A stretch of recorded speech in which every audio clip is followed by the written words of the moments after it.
नमस्कार। आज हम भारत की एक ऐसी पर्यावरणीय पहेली को सुलझाने वाले हैं जहां जीवन देने वाला मॉनसून वही जहर घोल देता है। और साथ ही हम जानेंगे उस शानदार एआई समाधान के बारे में जो भविष्य में झांककर आज के फैसले लेता है। बड़ा दिलचस्प है, चलिए शुरू करते हैं।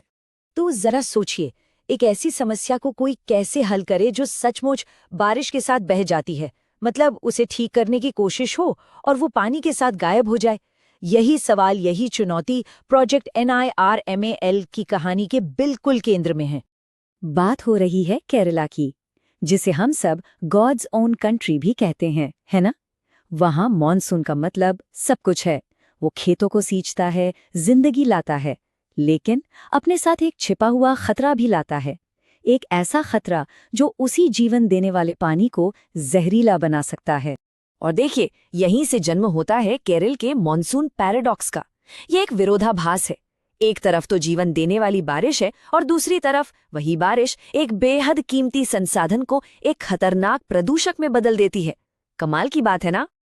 अच्छा, तो इस पूरी समस्या के केंद्र में क्या है? वो है सीवेज ट्रीटमेंट प्लांट से निकलने वाला बायोसॉलिड।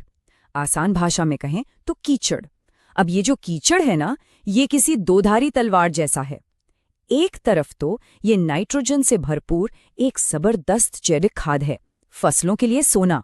लेकिन अगर यही चीज बारिश में बह जाए तो ये नदियों और हमारे पीने के पानी के लिए एक बहुत ही खतरनाक प्रदूषक बन जाता है। और होता क्या है कि हर मॉनसून में एक ही कहानी दोहराई जाती है। जैसे ही जोर की बारिश शुरू होती है, किसान खेतों में खाद डालना बंद कर देते हैं। जाहिर सी बात है, सब बह जाएगा। लेकिन जो ट्रीटमेंट प्लांट है, वो तो हर रोज कीचड़ बना रहे हैं, वो तो रुकते नहीं। तो नतीजा क्या होता है? स्टोरेज टैंक भरते जाते हैं और आखिर में ओवरफ्लो। सारा कीचड़ नदियों में। मतलब एक कीमती संसाधन एक भयानक आपदा में तब्दील हो जाता है हर साल। तो सवाल ये है कि इस दुष्चक्र को, इस विशिष्ट साइकिल को आखिर तोड़ा कैसे जाए। खैर, यहीं पर एंट्री होती है हमारी कहानी के हीरो की। और ये हीरो है एक एआई सिस्टम। एक ऐसा सिस्टम जिसे बनाया ही इसलिए गया है कि वो भविष्य का अनुमान लगाए और इस समस्या को जड़ से खत्म कर दे। इस कमाल की तकनीक का नाम है प्रेडिक्टिव फ्लश। और ये कोई मामूली सॉफ्टवेयर नहीं है। ये एक ऐसा एआई है जो आने वाले 3 दिनों के मौसम का पूर्वानुमान देखता है और उसके आधार पर आज अभी फैसले लेता है। मतलब ये वर्तमान हालात देखकर रिएक्ट नहीं करता, बल्कि भविष्य के जोखिम को देखकर प्रोएक्टिवली काम करता है। यही इसका सबसे बड़ा गेम चेंजर है। तो ये काम कैसे करता है? चलिए एक उदाहरण से समझते हैं। मान लीजिए आज मौसम बिल्कुल साफ है, धूप खिली है, लेकिन एआई को पता है कि आज से तीसरे दिन भारी बारिश होने वाली है। तो वो क्या करेगा? वो इंतजार नहीं करेगा। वो आज ही अभी एक तरह के प्रिडिक्टिव पैनिक मोड में चला जाएगा और सारा कीचड़ सुरक्षित खेतों में भेजकर स्टोरेज टैंक खाली कर देगा। क्यों? ताकि जब तीसरे दिन जोरदार बारिश हो तो टैंक में उसे जमा करने के लिए पूरी जगह हो। नतीजा? कोई ओवरफ्लो नहीं, कोई प्रदूषण नहीं, प्रॉब्लम सॉल्व। लेकिन रुकिए, ये कहानी सिर्फ एक स्मार्ट एल्गोरिथम की नहीं है। वो तो बस शुरुआत है। प्रोजेक्ट NIRMAL की जो असली ताकत है ना, वो इसके पूरे इकोसिस्टम में है। एक ऐसा इकोसिस्टम जहां कई अलग अलग अनोखे इनोवेशन एक साथ मिलकर काम करते हैं। सबसे पहले बात करते हैं इसकी एआई ब्रेन की। ये एक साथ कई मोर्चों पर काम करता है। जैसे पहला है कार्बन आर्बिट्राज। ये क्या करता है? ये ट्रकों को उन खेतों तक भेजता है जहां डिलीवरी से सबसे ज्यादा कार्बन क्रेडिट मिल सके। मतलब पर्यावरण और बिजनेस दोनों का फायदा। फिर है हाइड्रोलॉक प्रोटोकॉल। ये ऊंचाई का डेटा इस्तेमाल करके खड़ी ढलानों पर डिलीवरी को ब्लॉक कर देता है ताकि हल्की बारिश में भी कीचड़ बह न जाए। और तीसरा है नाइट्रोजन ब्रिज, जो किसानों को बायोसॉलिड्स और रासायनिक खाद का सबसे सही मिक्स बताता है जिससे फसल की पैदावार बढ़े। अब टेक्नोलॉजी तो हो गई, पर भरोसे का क्या? उसके लिए एक मजबूत सुरक्षा कवच भी बनाया गया है। इसमें है एम्फीबियस रूटिंग। ये उन रास्तों को पहले ही ब्लॉक कर देता है जहां बाढ़ का खतरा ज्यादा है। ड्राइवरों की सेफ्टी पहले। फिर आता है सैटेलाइट वेरिफिकेशन। इससे सैटेलाइट तस्वीरों के जरिए ये पक्का किया जाता है कि फसलें सच में लगाई गई हैं या नहीं, ताकि कोई धोखाधड़ी ना हो। और आखिर में प्रूफ ऑफ एप्लीकेशन, जिसमें जियोफेंस्ड तस्वीरें ये पक्का करती हैं कि ड्राइवर ने कीचड़ को सही जगह पहुंचाया है, कहीं और अवैध रूप से फेंका नहीं। और सबसे दिलचस्प बात, ये सब एक आत्मनिर्भर आर्थिक मॉडल पर चलता है। इसमें एक स्लज डाओ नाम का ब्लॉकचेन सिस्टम है जो किसानों को बायोसॉलिड्स अपनाने पर डिजिटल टोकन से रिवॉर्ड देता है। एक और फीचर है ग्रिड सिंक डाइवर्जन। जब मौसम बहुत ही ज्यादा खराब हो तो ये कीचड़ को वेस्ट टू एनर्जी प्लांट में भेज देता है। सोचिए, प्रदूषण की जगह बिजली बन रही है। आपदा को अवसर में बदलना इसी को कहते हैं।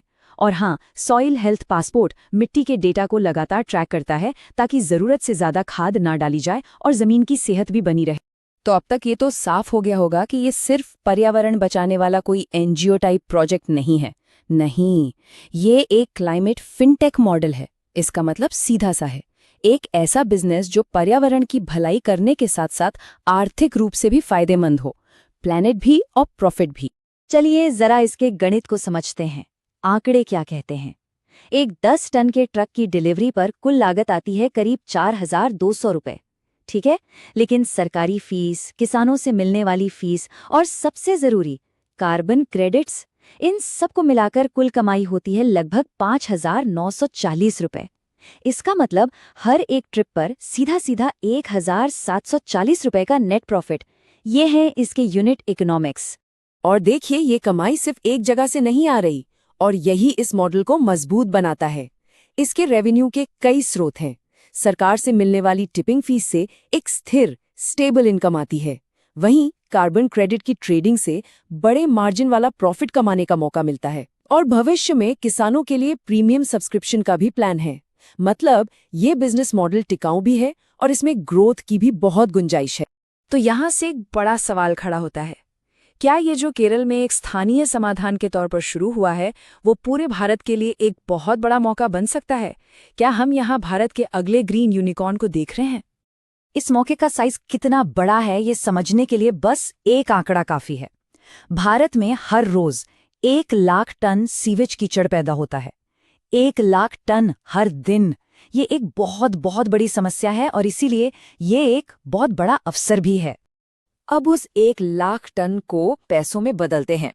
अगर ये सिस्टम पूरे भारतीय बाजार का सिर्फ 1% हिस्सा भी कैप्चर कर ले तो इससे सालाना 100 करोड़ रुपए से ज्यादा का रेवेन्यू बन सकता है। सोचिए, सिर्फ 1% मार्केट से। ये आंकड़ा इस समाधान की जबरदस्त आर्थिक क्षमता को साफ साफ दिखाता है। और सबसे अच्छी बात जानते हैं क्या है? इसे पूरे देश में फैलाना बहुत आसान है। क्यों? क्योंकि ये एक एसेट लाइट मॉडल पर काम करता है। इसका मतलब है कि कंपनी को खुद के ट्रक खरीदने में पैसा नहीं लगाना है। नहीं, ये बस स्थानीय ट्रांसपोर्टरों को अपना सॉफ्टवेयर लाइसेंस देती है, बिल्कुल वैसे ही जैसे उबर ड्राइवर्स को अपने प्लेटफॉर्म से जोड़ता है। इसे कचरे के लिए उबर समझ लीजिए। तो आखिर में हम इसी एक बड़े और विचार करने वाले सवाल पर आकर रुकते हैं, क्या प्रोजेक्ट NIRMA जैसी तकनीक भारत की सबसे बड़ी देनदारियों में से एक को, यानी हमारे कचरे को, देश की सबसे कीमती हरित संपत्ति में बदल सकती है? क्या एक लायबिलिटी एक एसेट बन सकती है?